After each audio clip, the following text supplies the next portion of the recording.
The finale for AMC's Mad Men is almost here, and the show's attention to detail is just as intense as ever. The show's prop master, Ellen Freund, spoke to our own Elizabeth Wagmeister about how the show's art department has brought the 1960s and 70s to life. Before you really jumped into your work on the series, how did you even begin with your research? Well, I was thrown into the series. I took over mid-season for someone. I had never done television before, and I had absolutely no idea what lay in wait for me. So to come into Mad Men and all of a sudden have to discover everything you need to know in 5 days, there's no way really to prepare for that. My first month on the show, every day I went back to my office, sat in the corner and cried every single day. Wow. Because I had never experienced something so intense. The ability to facilitate what the actor needs to give the performance is very important to the prop department. Do you want them? No, you eat them. But I don't want them. Eat your candy. My job is all of the little incidental things that people pick up, carry, eat, see on the street, the license plates, all of those things that help flesh out the world.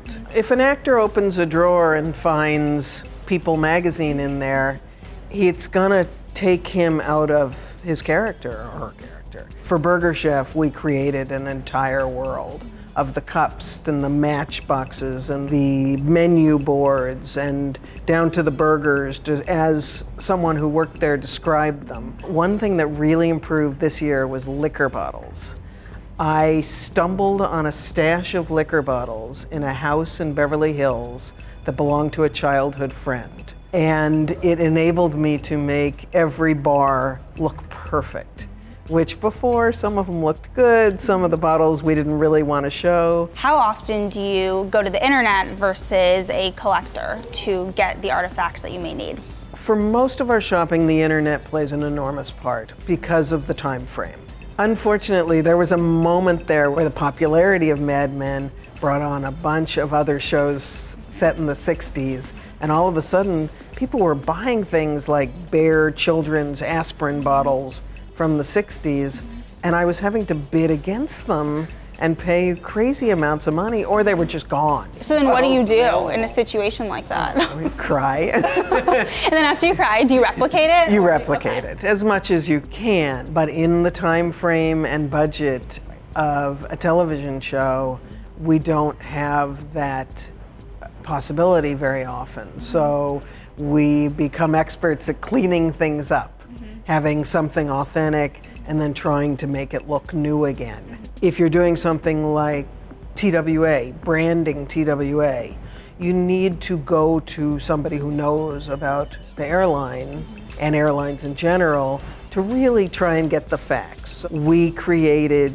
all meals. They were watching movies, so they had headsets, beverage, service cart, dessert cart, cheese cart. We did these plates, the dinner plates for TWA with 4 different entrees. And Matt was so excited when he saw the plates that he insisted we do close-ups, which is something we rarely do.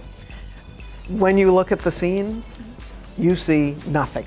You don't see the dessert cart, you don't see the plate of food, you don't see the blankets I had embroidered, but still, it was all there. Right. And Pete did have in front of him a plate of steak that was perfect and was exactly what it should be. Are you coming back? I thought so. Now I'm not so sure.